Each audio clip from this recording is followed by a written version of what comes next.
Good evening, everyone, and welcome to our virtual program, Stress and Depression Around the Holidays. We'd like to extend a warm welcome to our Brave and Health attendees. Thank you for joining us today and for being a member of Brave and Health.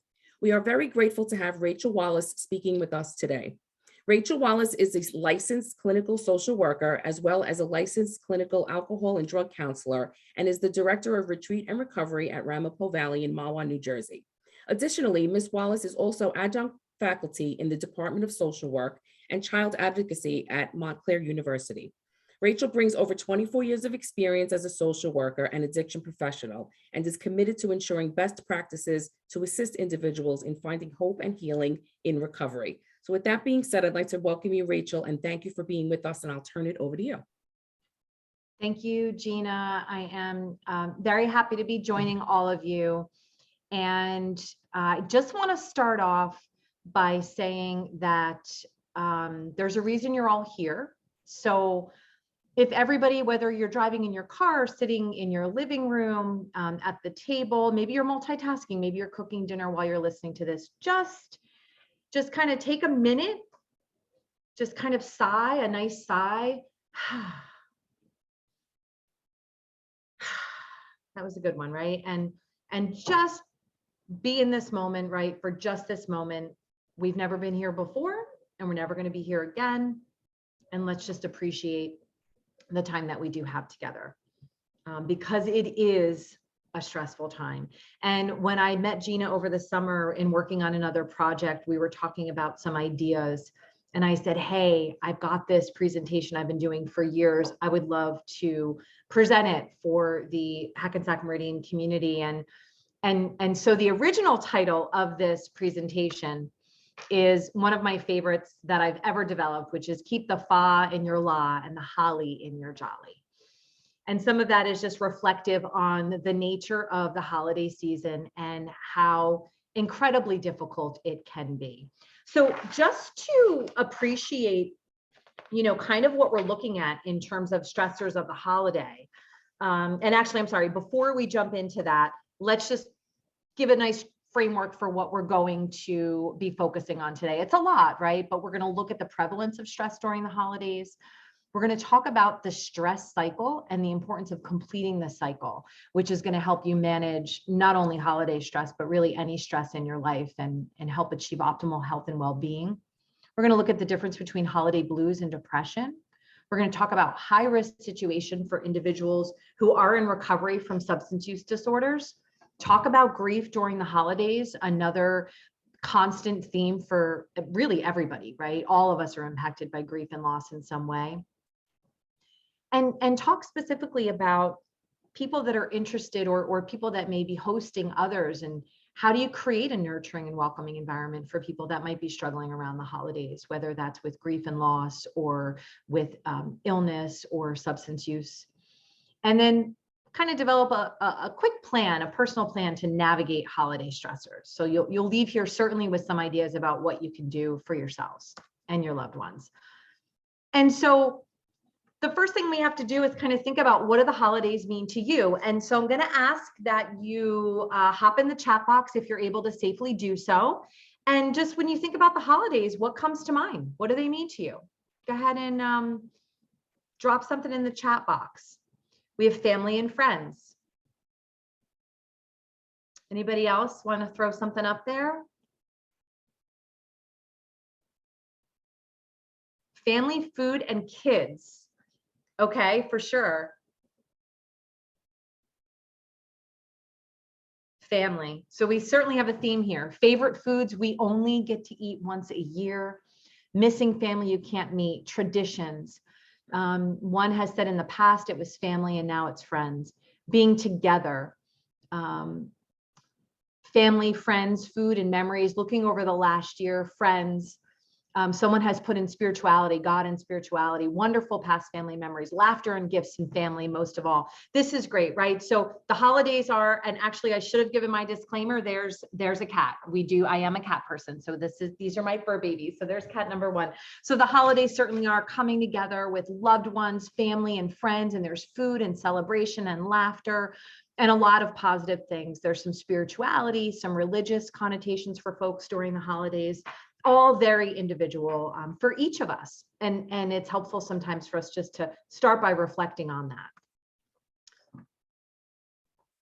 So this is an image that I think really, when you look at this image, right, what comes to mind? What do you think about when you see this? This is the famous Norman Rockwell's image. And the title of this is called Freedom from Want. And I think when we think about that, this image and freedom from want, and is this, oh, someone just said they're missing masks. Isn't that, yeah, that's right. We look now and we say they're missing masks, a whole nother element of stress for our holiday season. And, you know, this is the image we get, right, when we think about being with our family. And oftentimes we kind of set up this idea that loved ones are around the table. We certainly can appreciate and reflect on the fact that Norman Rockwell didn't have a lot of diversity in his representation in their missing masks. And so I always think, being a professional who works in the mental health and addiction treatment field, you know, what's not in the frame of this picture, right? What are the outliers? Where is potentially the domestic dispute that's happened earlier in the day, right? Who might be over drinking and sleeping on the couch?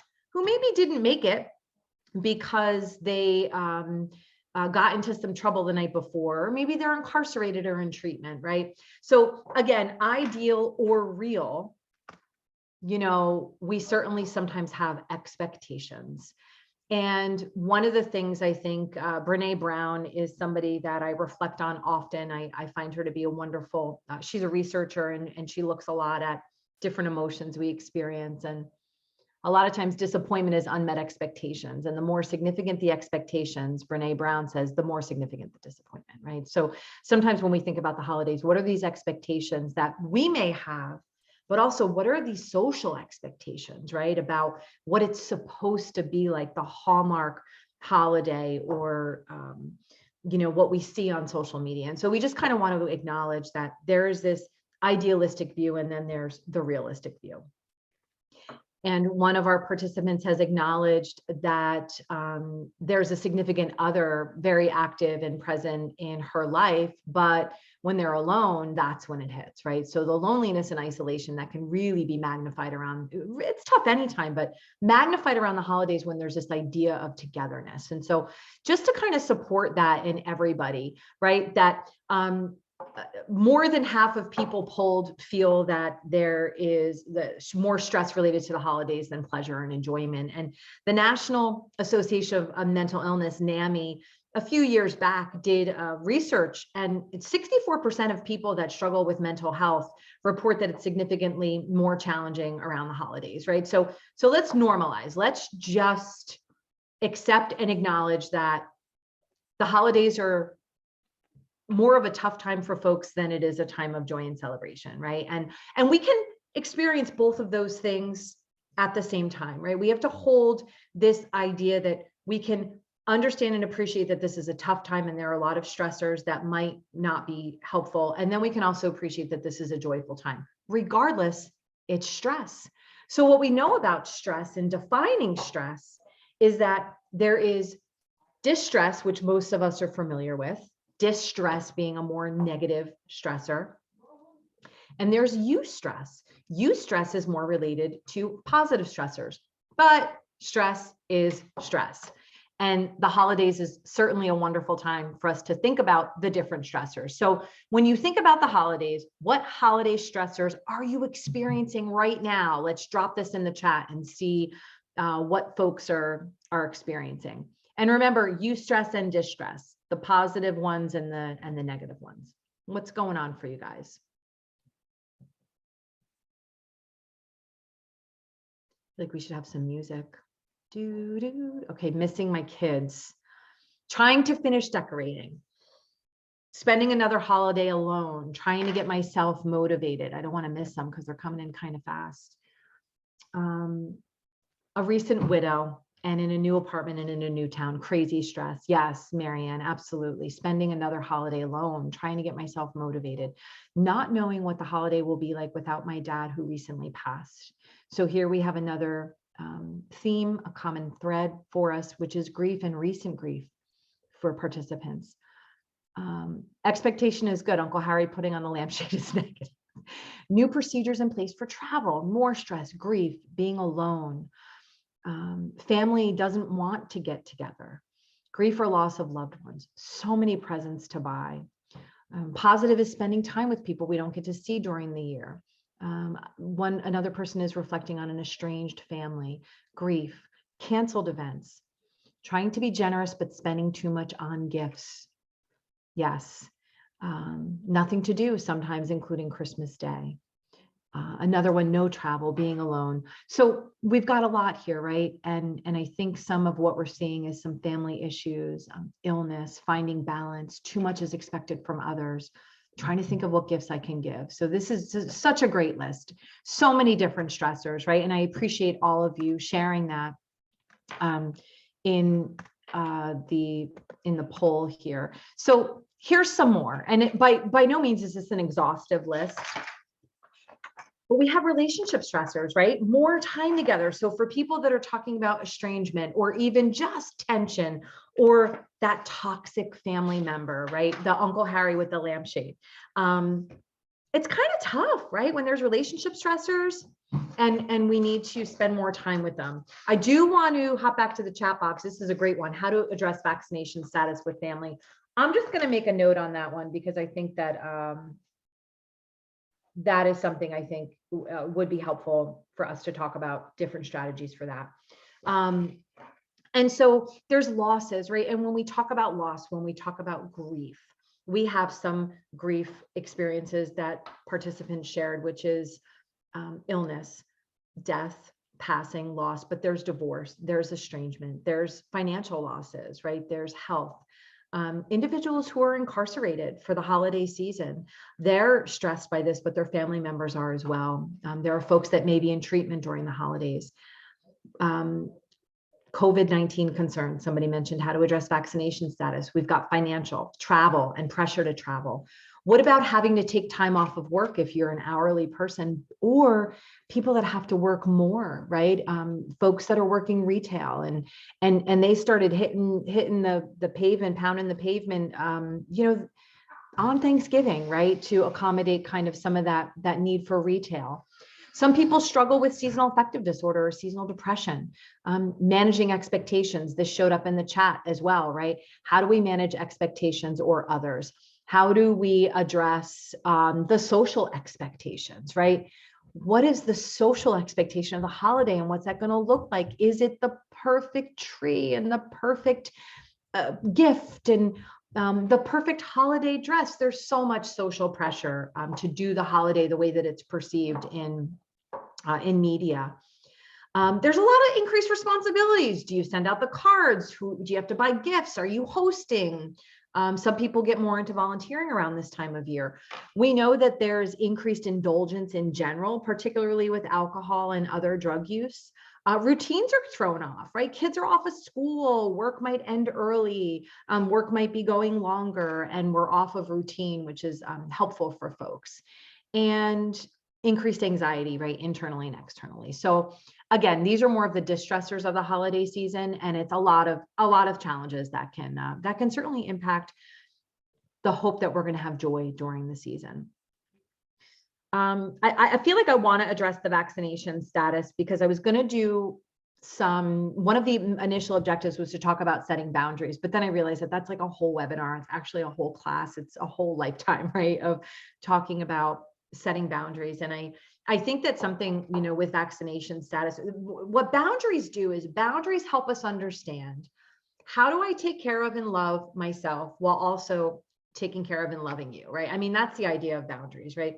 And boundaries, it's not just what we don't want, how we don't want people to behave or what we don't want people to say, but setting boundaries is also how we do want, what the expectation is for behavior. So we're saying what's not okay, but we're also saying what is okay. So it's helpful around vaccination status to have that conversation and start off maybe something like, I know that this is a really challenging discussion, but I just want to let you know that our family has chosen to not move forward with the vaccination. And we know that that brings up a lot for for you.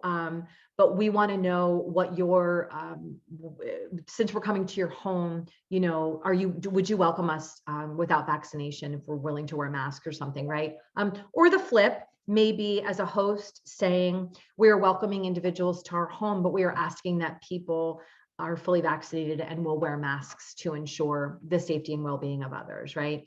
And in this COVID-19 experience, this collective experience that we're having, I think that a lot of us are learning to establish and set boundaries in a way that we've never even considered before, right? So again, it's something that you have to kind of practice, right? But you also have to be comfortable in your own decision. And on the flip, we have to respect what other people are saying.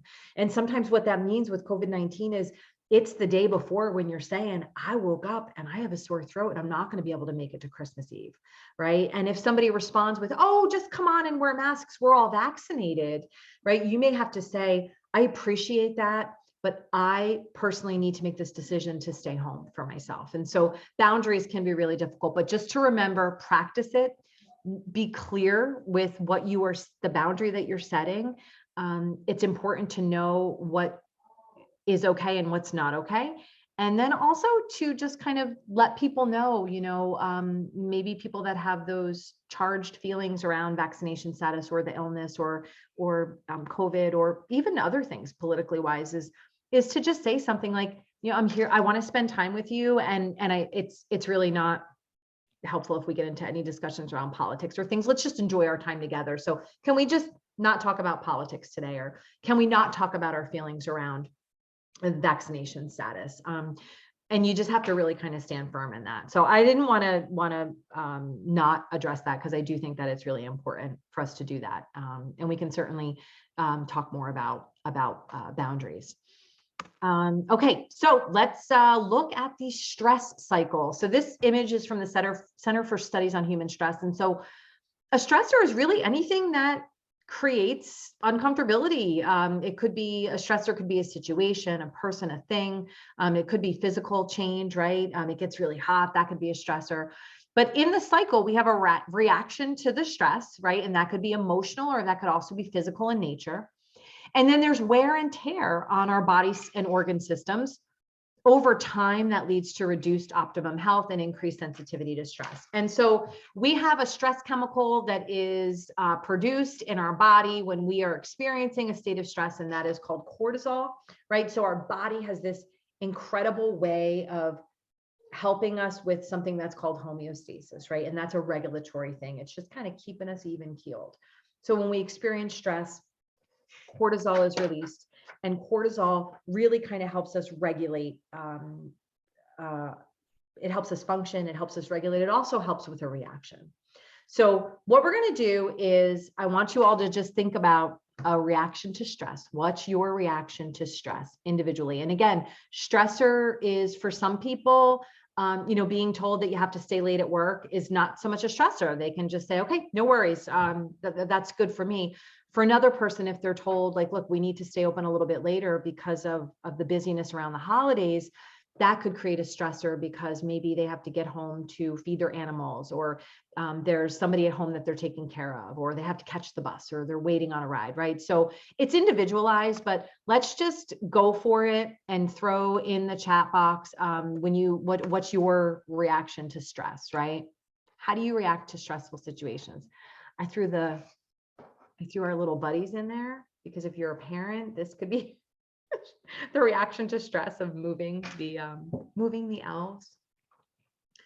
Okay, so we have one person that is saying that they withdraw. There's anxiety, blood pressure surges, sadness. My mind races, I panic. Okay, anything else that people can't sleep? I become irritable or lash out. I become impatient, tense muscles, sleep disturbances. Yeah. Anxiety and no appetite, anxious. And so what everybody's really talking about, you know, this is our biological response to stress. And this is what we know of as fight or flight.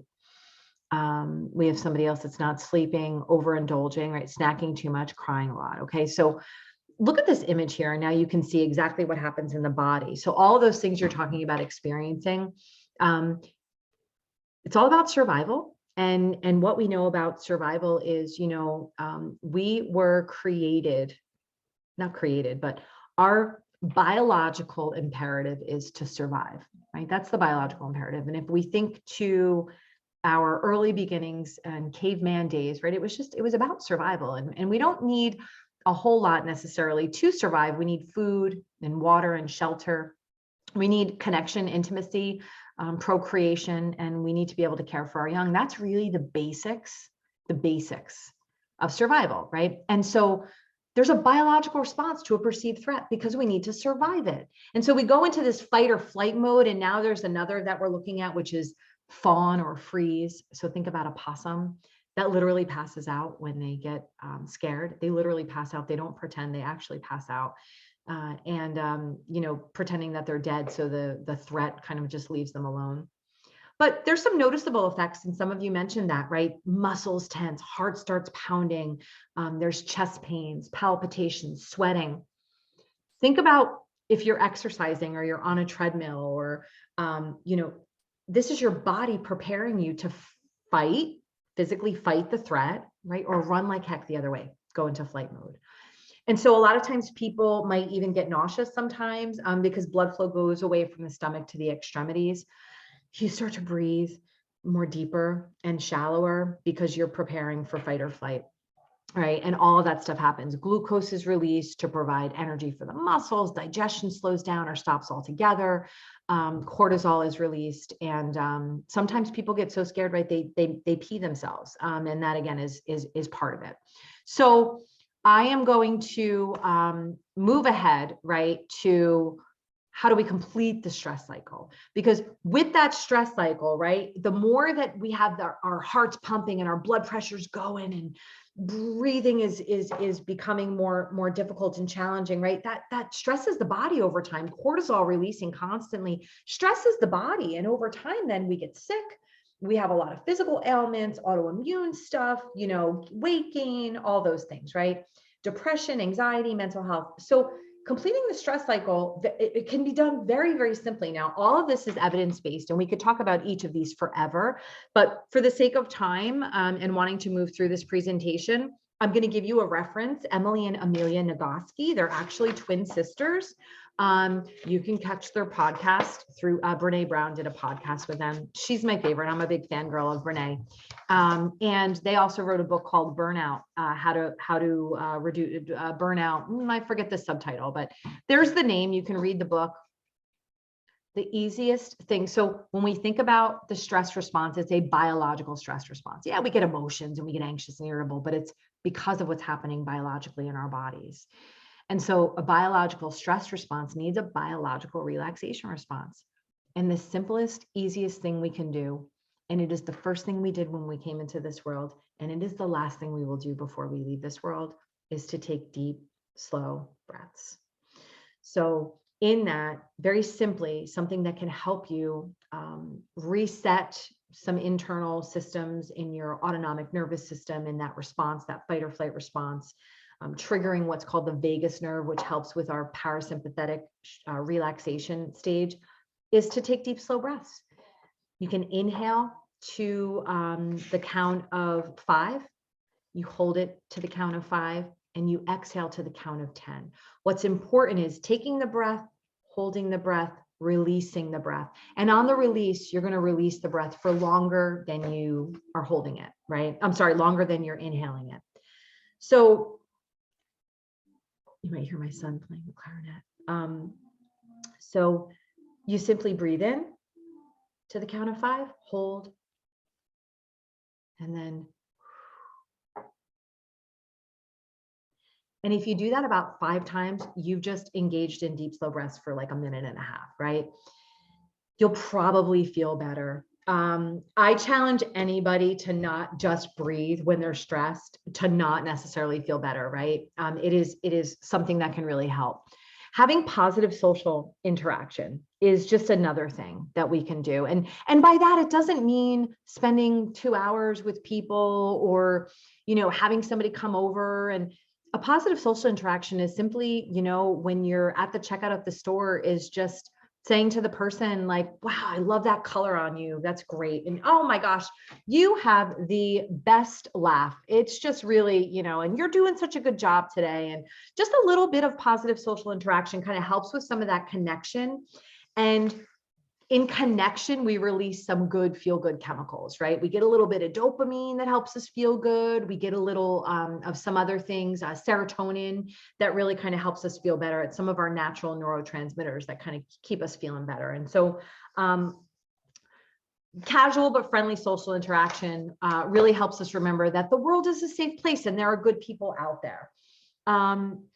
People that have more acquaintances by nature tend to be just happier, right? And by acquaintances, I'm not saying deep connected relationships, right? It's just your work acquaintances or people in your community and people in your neighborhood. So again, as simple as saying, have a nice day, or thank you for your service at the store, right? Can make a real difference. And it kind of reassures your brain for safety, right? So we're hardwired for safety, protection, and survival. And in social engagement, it reminds us that the world is a safe place.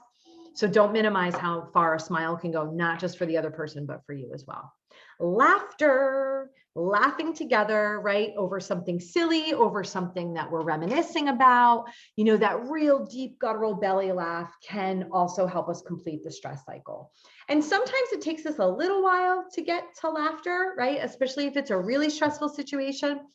But I encourage people to find ways to find more laughter in your life. And that could be watching silly videos on YouTube, right? That could also be, sometimes you can just Google, it's laughter. I think they're called laughter marathons or something. It's literally just one clip after another of babies giggling and people laughing, and it kind of culminates and you can't help but sometimes laugh. But laughter is something that can help you complete the stress cycle. Watching comedies, going to comedy shows, finding amusement and joy, just silly little things that kind of amuse you and crack you up. Know your audience though, if you're the funny one, right? Because you want to make sure that you're being sensitive to other people and that you're not laughing at the expense of others.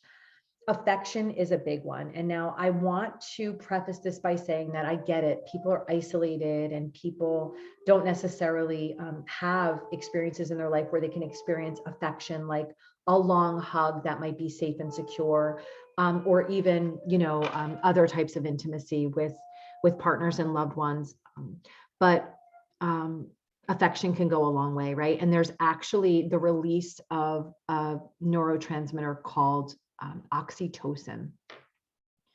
Oxytocin is released when women and females are caring for young. Oxytocin is also released in the animal act of mutual grooming. And so that we see that in some birds like penguins and some swans, right? They mate for life.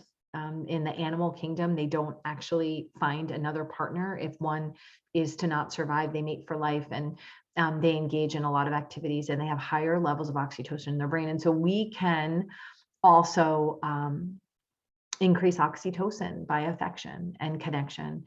And if you don't have that in your life, I want to suggest that you be creative and think out of the box and get like a weighted blanket, right? They used to be very expensive and difficult to find, but a weighted blanket gives us that feeling of what a hug would be like, right? And how that actually can help reset the stress cycle. You can get weighted pillows, or even just grab a pillow from the couch. I'm not going to reach back and grab one, but you can grab a pillow and just, if you're sitting, just kind of hold that against yourself, right? If you don't actually have someone to hug, or if hugging is not safe because of the pandemic or because of your own personal, space issues. So affection, again, can be a wonderful thing. If you do have a partner that you feel safe with, John Gottman, who is a relationship expert, suggests the 6-second kiss every day. Kiss your partner for 6 seconds. 6 seconds is too long to kiss somebody that you don't like, and it's far too long to kiss somebody that you don't feel safe with. And it says kissing for 6 seconds makes you stop and deliberately notice the person. And kissing for 6 seconds says that you're safe with your tribe. Hugging your pets. Allison just said hugging your pets. And just backtracking, we have laughing even when watching a commercial on television, right? Because it'll catch us in those times when you're not expecting it. And that's really wonderful. A big, good old fashioned cry, right? the biochemical makeup of tears that we cry when we're sad versus tears we cry when we're happy or in pain are different. It's a different biochemical response. You ever get a headache after you cry when you're really sad, right? That is your body releasing, right, some of those chemicals, and it's helping you feel better. And if you're not necessarily somebody to cry, right, somebody to watch a movie, you know, there's always sad movies that'll kind of get you going. And sometimes that can be a good release, is to just kind of cry. And then creative expression. And this is something, again, you could take this, when you think about creative expression, that could be through arts, that could be through dance, movement, that could be through sports, recreational activities. Creative expression can be in journaling, right? And there's actually research that shows that the physical act of writing is healing. It is healing, particularly with grief and loss. So make sure that you find that you can get creative about different things. And how do you know if you've completed the cycle? You just know. It's like feeling full, right? So, you know, just trust or know that, like, you know, you feel better. If you really like the idea of breathing and deep breath and using the biological relaxation response, I encourage you to just go on YouTube and type in VU breathing, and you'll be introduced to a thing called VU breathing, which is a really cool thing that I like to do with clients and even sometimes myself, in which you're using kind of a mantra and you're just exhaling and you're saying VU, and it will reset and help you feel calm and relaxed. All right. Moving along, we only have about 10 minutes left in the presentation portion because we want to get to the questions. And so Gina will certainly send out these slides to folks, and my resource, the way to connect with me, my phone number and my email address is at the end of this. And I encourage people to reach out if you want to talk more about this. Oh, Denise, yoga. Yeah, excellent. Yoga, meditation, mindfulness, all that stuff. Mindful play. There's some research. John Kabat-Zinn, who's kind of the guru on mindfulness, right, in the Eastern world. He's the one that brought mindfulness and meditation, from the Eastern world into the Western world, kind of made it normal for us here and brought it to pop culture several decades ago. Says that the only thing when you're truly overwhelmed, is to not do anything. But that's actually mindfulness, right? And so mindful play can be helpful too. Do you play a sport where you got to focus, right? 5-second rule is a game that I love that combines laughter, being in the moment, and also play. So some things that you can be creative about. Denise has offered a resource to all, which is called Yoga with Adrienne on YouTube. Thank you, Denise. I've heard that she's really very accessible to newcomers, and it's very manageable to do. All right, so holiday blues. I think you've realized at this point we get into a funk. It happens, right? Expectations, a lot of pressure, a lot of stuff, things going on, right? So it's going to happen. And typically the holiday blues start right around November, go through to the beginning of December. Sometimes it goes a little bit longer. We'll talk about that in a minute. But how do you decide if it's holiday blues or seasonal affective disorder, which is a very real thing? You got to seek professional guidance and support on it, right? So some signs of holiday depression, holiday blues may include changes in appetite or weight. I'm not going to read through this. You can see this. This is kind of your standard depression inventory. And what we know though is typically with the holiday blues, it kind of comes, you'll have moments where you're feeling joy, but you kind of may go back into that funk. We want to look at the duration. How long is it going on? But more importantly, is the severity. How severe are these symptoms? Is it impacting your ability to go about your day? Are you feeling a little sad during the course of the day, or are you not able to get out of bed? Or take care of your basic needs, right? And that's when we have to seek support, particularly if you're having some thoughts of that life is not worth living, or that you want to end it, or you want to kill yourself or somebody else, right? We certainly want to reach out for help and support around that because you deserve that. So let's now talk about grief. I found this quote and I thought this was really a beautiful quote in talking about grief. And it is, it's like the ocean comes on with waves ebbing and flowing. And sometimes it's calm and sometimes it's overwhelming. And all we can do is learn to swim. So we certainly had a common thread in the chat of some folks that are recently bereaved and experiencing significant grief. And it is not something that's linear. It's not something that we get over, right? It's not something that you start here and you go to here and you go to there, right? Grief is something that becomes a part of us. Sometimes it can become a beautiful part of us.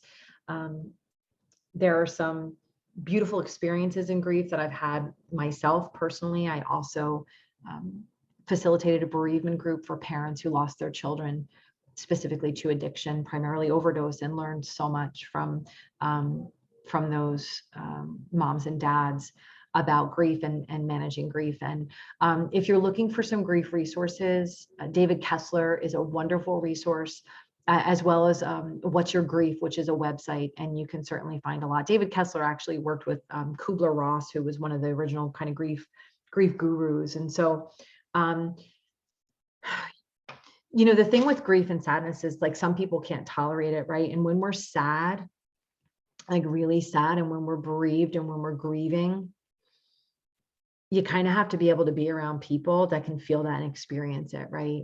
That can just be with you and be okay with it. They don't have to know exactly what you're experiencing, but to be able just to sit with someone and not have to change their mood and not have to try to make them laugh or get them to stop crying, but just to be with them. And that, I think, is the greatest gift we can give people that are sad or who are bereaved, who are experiencing grief, is just to acknowledge it, right? And they might scream and yell 1 second and laugh the next.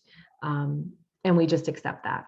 So identifying new traditions can be helpful, right? Because we've got all of this love and we have all of these memories. And I've read a quote that grief is just love with nowhere to go, right? And all of that past and all of the things that are missing in the future. And so sometimes honoring new traditions, right?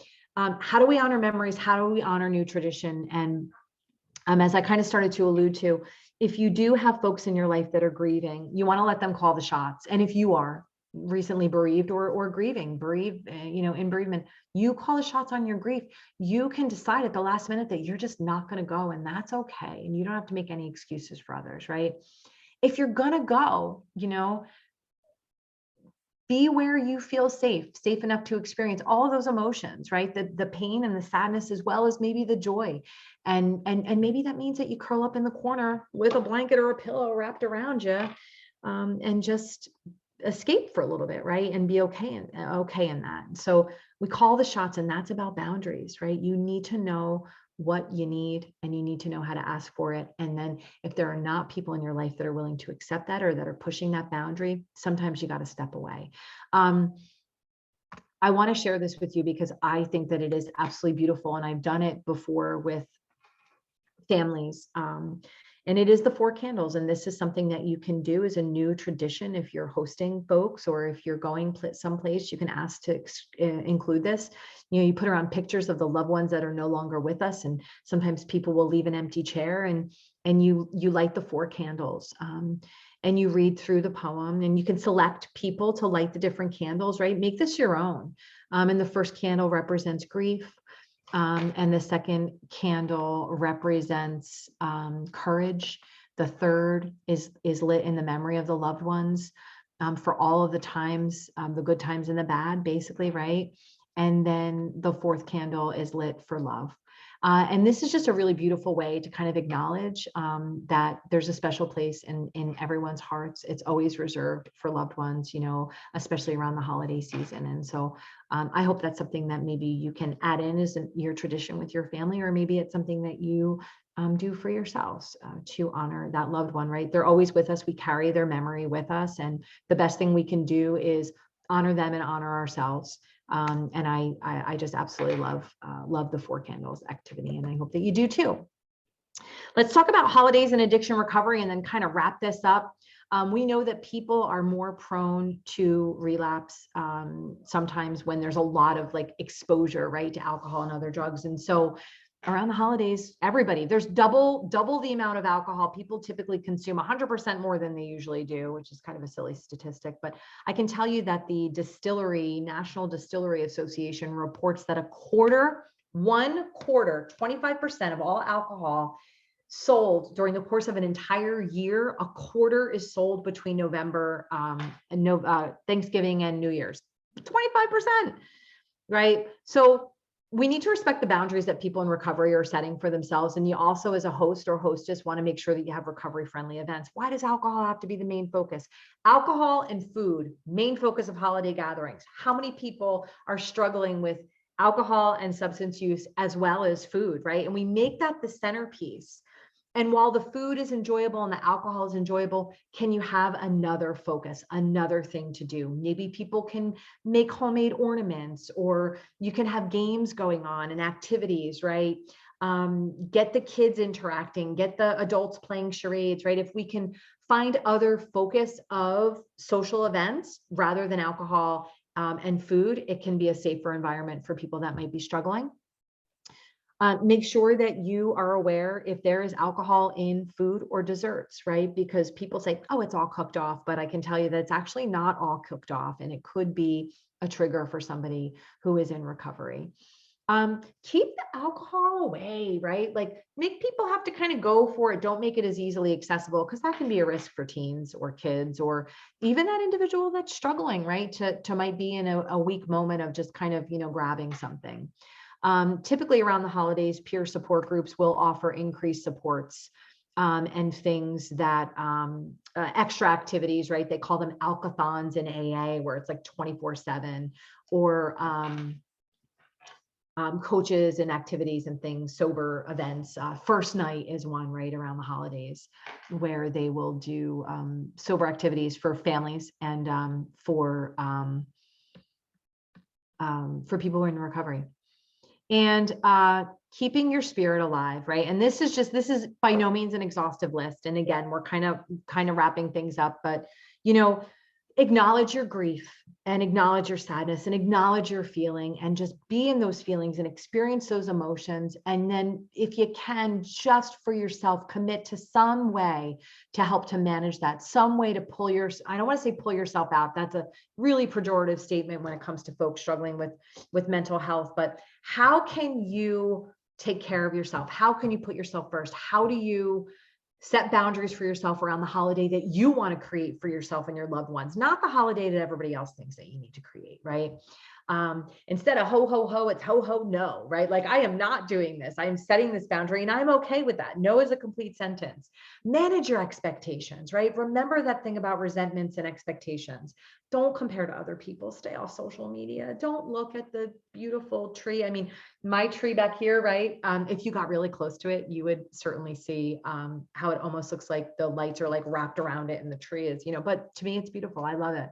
Avoid the hustle and bustle. If you need to do shopping, right? Go early in the morning when no one's really there. Go later in the evening. Consider, shopping online, or support your local mom and pa's, right? Support local people that are crafters and vendors. Go to these craft shows and things. Again, you can socialize, be of service and volunteer. Think about thoughtful gifts, right? Write a letter, make a craft. Send an email to a coworker's boss or something, like, hey, just want to know how amazing Gina is. And Ellen made this event so easy for me, and I just want to say thank you, right? What a great gift that would be. Gratitude has shown research and support that gratitude actually shifts our focus. It literally changes vibrational energy associated with emotions from a place, even when people are in grief. If they can focus on gratitude, it can shift their emotions and shift their vibrational energy.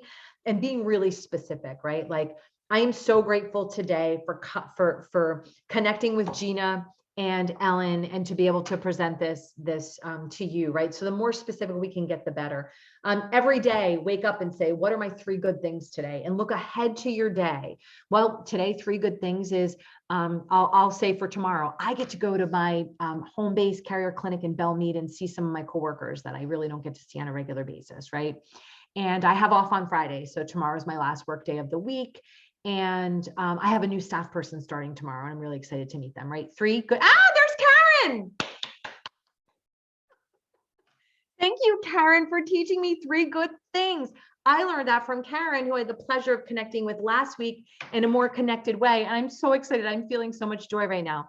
So that is something new, Karen, that I have been doing. Instead of gratitude, I start my day with 3 good things. Don't forget the importance of three squares and rest, right? Get your rest, drink your water, eat your balanced meals. Even if you know you're going to a party, have a healthy snack beforehand. Don't forget the exercise and yoga and meditation and mindfulness and aromatherapy and baths, right? All of those things can have healing properties. Watch out for the January 1st letdown, right? We have all of this good stuff happening or all of this stress. And it's like January 1st comes and the lights are off and the people are gone and it's back to work. And we feel maybe even more let down, right? And again, that's all related to some of that neurobiological neurotransmitter stuff. So just be aware of that and prepare for it, right? And come up with your plan for the new year. Don't set resolutions, but set intentions. What are your intentions for the new year? So let's close before we get to our Q&A. I'm sorry, I'm going a little over, Gina. Were you surprised? I kind of go over, right? I want everybody to think in the next 24 hours, what is something you personally are going to do to navigate the holiday stressors? This is your commitment to yourself. And by writing it down, you're just kind of committing and making it real. Denise is saying healthy organic foods and snacks make great gifts. So I want everybody that's close to the chat and can do so safely. What's your commitment to yourself? What's your commitment to self-care? How are you going to put yourself first just in the next 24 hours? What are you going to do?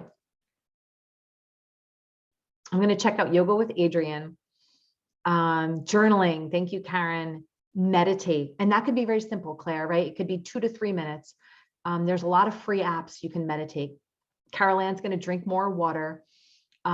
Denise just did it here. Awesome. Think more positively, do the breathing exercises, reach out to friends. Yeah. Especially those, you know, that are struggling. Luciana is going to keep routine and keep self busy with holidays. We have someone that is, I don't want to mispronounce Hafiza, I believe his name, pray, right? Getting back to basics, breathing and praying, right? The things that we've been doing for all of time. Knowing when to say no, doing it nicely. Also looking forward, right? 3 good things or 5 or 10. Expect less and be grateful. Find a food related gift so I can save some money for cat treats. I love that. Karen and David are going to do the Calm app. I have Calm as well, and I absolutely love that. Denise is going to compliment workers. Judy's going to decorate, meditate, pray, stay positive, and look forward to my boyfriend coming to spend all the holidays. I'm so grateful for all my blessings.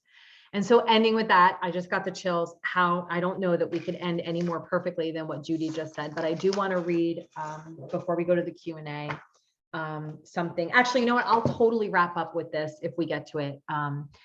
Paula's going to do 4 candles for your dad. Thank you, Paula. Thinking of your dad right now in this moment, and all of the joy maybe that he brought to this holiday season, and somehow finding ways to honor that. So as our friend the Grinch discovered in his journey through grief and loss and pain and anger and frustration and connection and commitment and finding joy in simple things, discovered that maybe Christmas, he thought, doesn't come from a store. Maybe Christmas perhaps means a little bit more.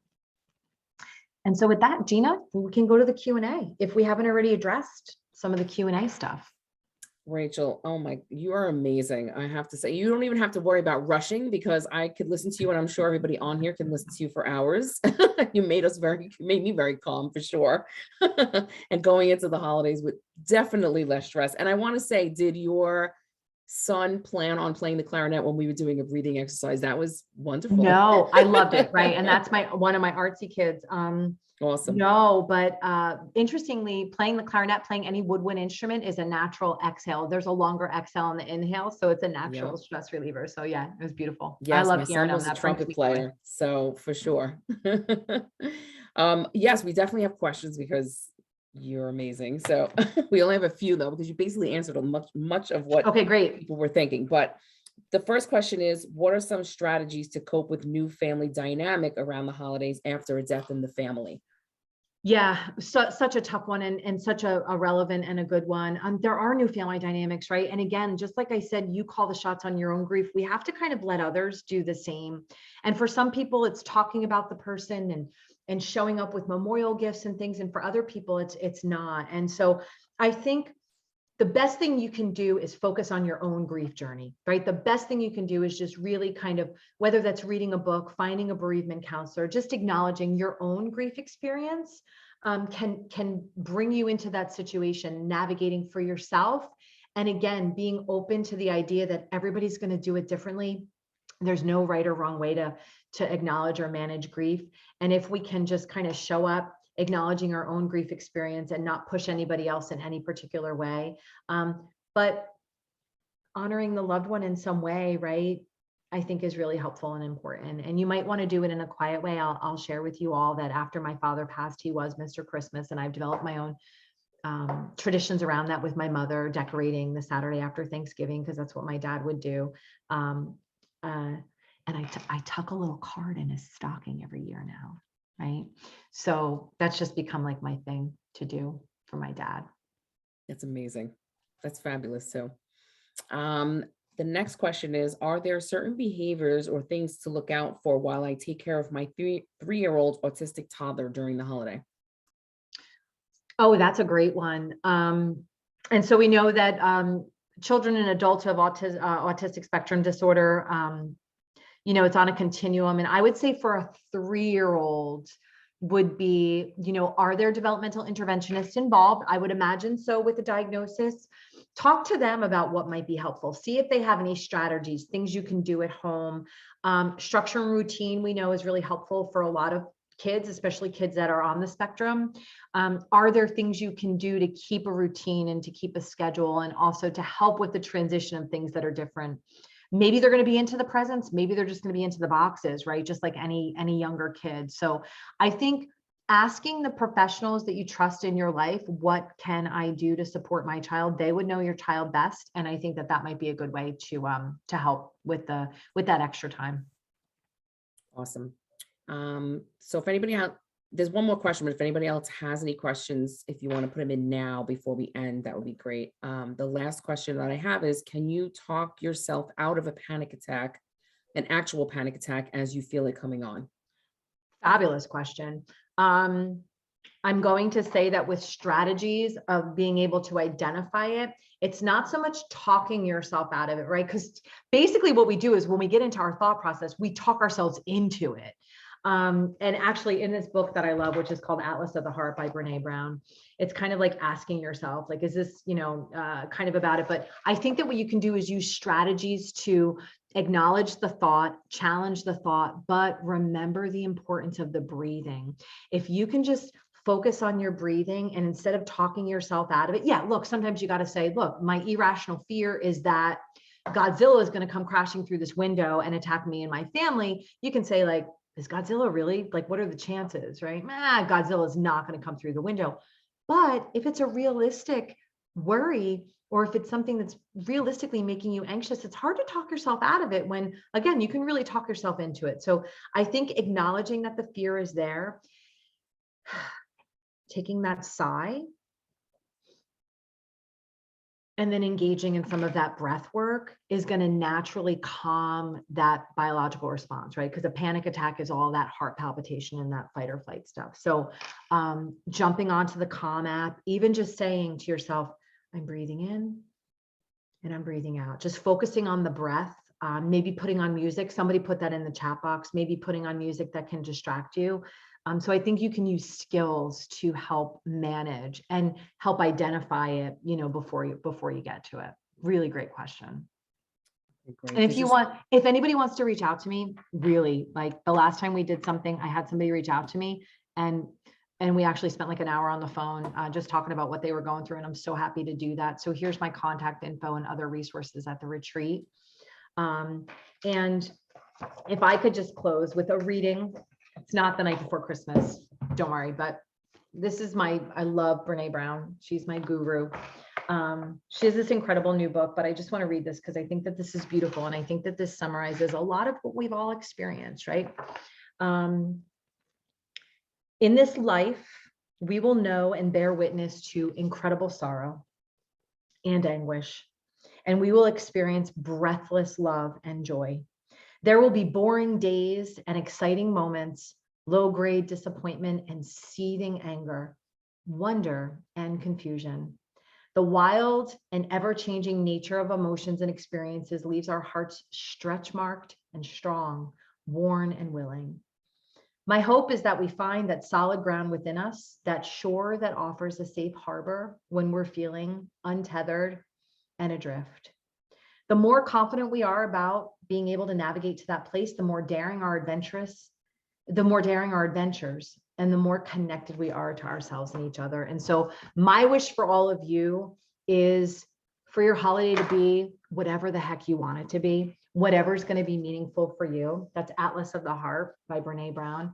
And my wish for you is that you just find peace, awe, and wonder in simple things, while also honoring and acknowledging all of what makes you you, all of the beautiful moments, all of the horribly tragic moments that bring us to where we are in this moment, which is a beautiful moment that we've never had before and we're never going to have again. And I am so grateful to be a part of that with all of you.